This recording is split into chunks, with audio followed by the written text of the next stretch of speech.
नया टॉपिक शुरू कर रहे हैं residential status.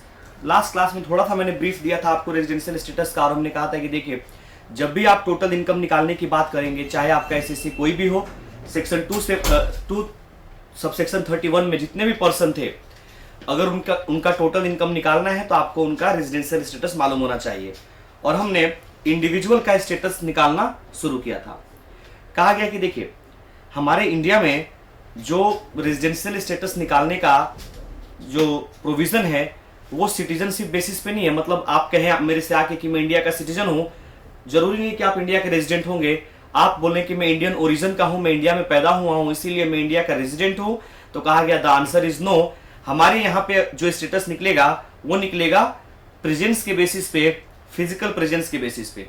Section 6 subsection 1 charging section है इंडिविजुअल के स्टेटस निकालने का, जो आपको बताएगा कि किस तरीके से इंडिविजुअल का स्टेटस इंडिया में निकलता है।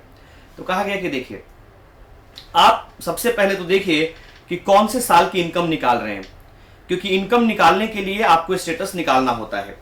तो जब भी आप स्टेटस निकालने जाएं, सबसे पहला क्वेश्चन तो ये हो कि कौन से साल की आप इनकम निकालने जा रहे हैं। जैसे हमारा प्रीवियस ईयर है 2011-12, 2011-12 प्रीवियस ईयर का इनकम हम निकालने जा रहे हैं। तो कहा गया कि इस 2011-12 में जिस इंडिविजुअल का आप इनकम निकालने जा रहे हैं, क्या वो इंडिया में 182 दिन था? अगर इस ईयर में 11-12 में उसका स्टे इंडिया में 182 डेज का है मिनिमम, तो वो इंडिविजुअल इस साल के लिए मेरे इंडिया में रेजिडेंट बन जाएगा।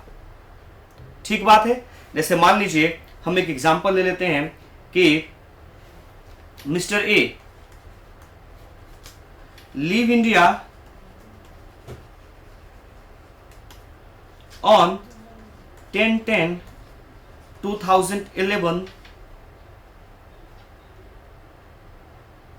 Mr. A leave India on 10-10-2011 and come back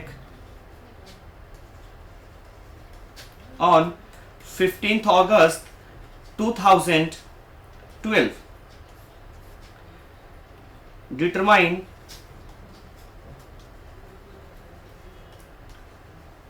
residential status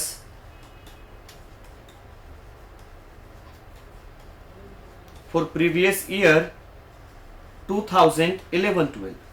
ठीक, आपको क्वेश्चन में हमेशा दिया होगा कि कौन से साल का आपको स्टेटस निकालना है। अगर क्वेश्चन में ये नहीं पूछा गया आपसे कि कौन से साल का स्टेटस निकालना है, तो उस क्वेश्चन में जरूर दिया होगा कि आप कौन से साल का इनकम निकाल रहे हैं। जिस साल का इनकम निकालेंगे उस साल के लिए आपको स्टेटस निकालना भी जरूरी है। अब देखिए ध्यान से, हमें निकालना है प्रीवियस ईयर 2011-12। 1 अप्रैल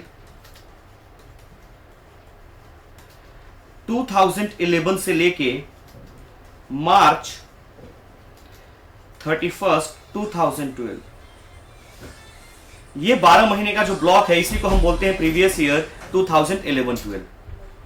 इस 12 इयर्स में क्या आपका इंडिविजुअल इंडिया में 182 दिन था? अगर आप ये निकाल पाते हैं तो आप ये समझ जाएंगे कि वो इंडिया में रेजिडेंट है कि नहीं है। देखिए वो इंडिया छोड़ के कब गया? 10-10-2011, 10 अक्टूबर 2011 को वो इंडिया छोड़ के जाता है। छोड़ के चला गया, उसके बाद की बात नहीं करनी, हमें बात करनी है कि एक पर्टिकुलर ईयर में आपका इंडिविजुअल इंडिया में कितने दिन का स्टे देता है। और हमारे लिए प्रीवियस ईयर है, प्रीवियस ईयर 11-12। अब हमारी ड्यूटी यह है कि हम ये चेक करें कि प्रीवियस ईयर 11-12 में वो इंडिया में कब तक था। तो देखिए अप्रैल में 30 डेज, मई में 31 डे, जून में 30, जुलाई में 31, अगस्त में 31, सितंबर में 30, अक्टूबर में 10 डेज। वो इंडिया से 10 तारीख को जाता है। हमें जिस दिन वो इंडिया छोड़ के जाता है और जिस दिन इंडिया में आता है, दोनों को कंप्लीट डे काउंट करना होता है। तो इतने दिन पूरे 12 महीने के टाइम में, पूरे प्रीवियस ईयर 11-12 में इतने दिन वो इंडिया में था। अब हमें ये चेक करेंगे कि नंबर ऑफ डेज कितने हो जाते हैं। अप्रैल के 30 डेज, 31 मई के हो गए, जून के 30, जुलाई के 31, अगस्त के 31, सितंबर के 30, अक्टूबर के 10 डेज, 193 डेज। प्रीवियस ईयर 11-12 में वो 193 डेज इंडिया में रह के जाता है। अब देखिए, एक बहुत इंपॉर्टेंट बात आपको मैं बता रहा हूं, चाहे मिस्टर ए इंडियन सिटीजन हो, चाहे इंडियन सिटीजन नहीं हो, चाहे मिस्टर ए इंडियन ओरिजिन के हो या इंडियन ओरिजिन के ना हो, मैं बताऊंगा अभी थोड़ी देर में कि सिटीजन कौन होता है, पर्सन ऑफ इंडियन ओरिजिन क्या होता है। लेकिन अभी आपको कंसेप्ट समझना है कि देखिए, चाहे मिस्टर ए कोई भी हो, चाहे फॉरेनर हो, इंडियन हो, कहीं के भी हो, आप हमेशा स्टेटस इंडिया में निकालेंगे on the basis of physical presence. और जैसे ही पूरे साल में आपने नंबर ऑफ डेज निकाल दिया 193, आप कहेंगे कि लॉ तो कहता है कि 182 दिन मिनिमम भी आप एक साल में इंडिया में रुक जाते हो तो आप इंडिया के रेजिडेंट बन जाएंगे। तो मिस्टर ए क्या हो गए मेरे इंडिया में, ये मेरे इंडिया में हो गए रेजिडेंट।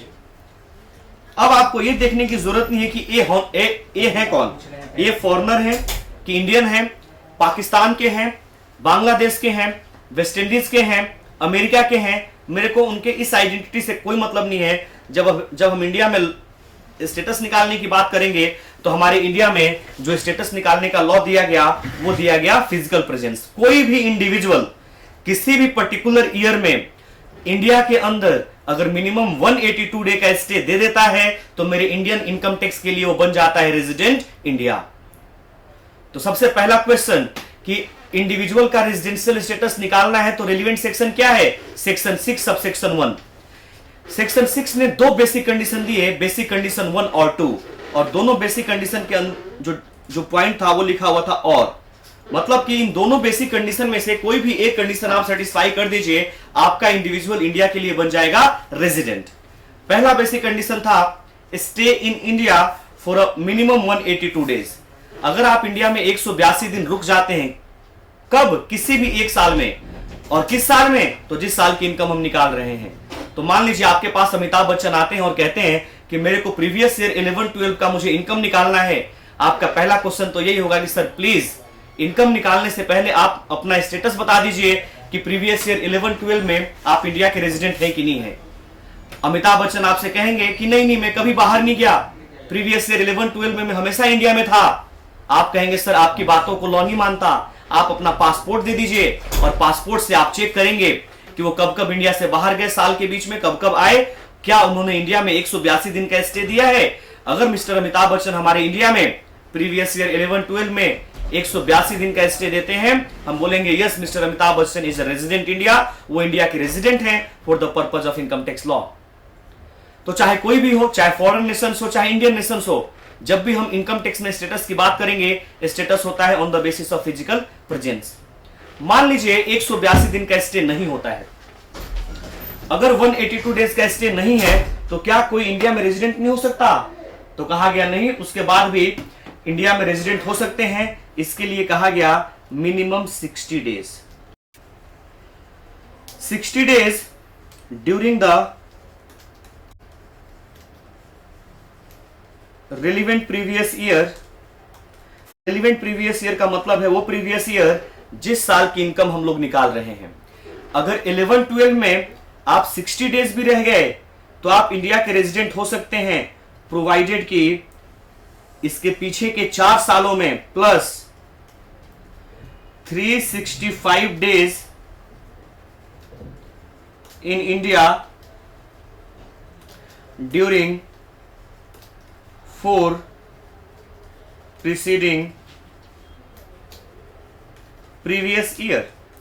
कहा गया दो बेसिक कंडीशन आपके पास हैं। अगर 182 दिन वाला आपने कंडीशन सेटिस्फाई कर दिया, आपको सेकंड कंडीशन चेक करने की जरूरत नहीं है, क्योंकि दोनों के बीच में लिखा हुआ है और का मतलब होता है आइदर, या तो आप ए कर दीजिए, अगर ए नहीं होता है तो बी करिए।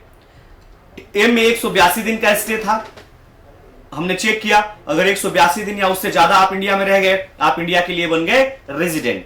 लेकिन अगर मान लीजिए 182 दिन से कम, तो कहा गया कि अगर 182 दिन से कम लेकिन 60 या 60 से ज्यादा, तब भी आप इंडिया में रेजिडेंट हो सकते हैं, लेकिन पॉइंट नंबर बी के अंदर। और पॉइंट नंबर बी कहता है 60 days minimum 60 days during the relevant previous year, और रेलिवेंट प्रीवियस ईयर का मतलब वो प्रीवियस ईयर जिस साल की इनकम आप निकाल रहे हैं।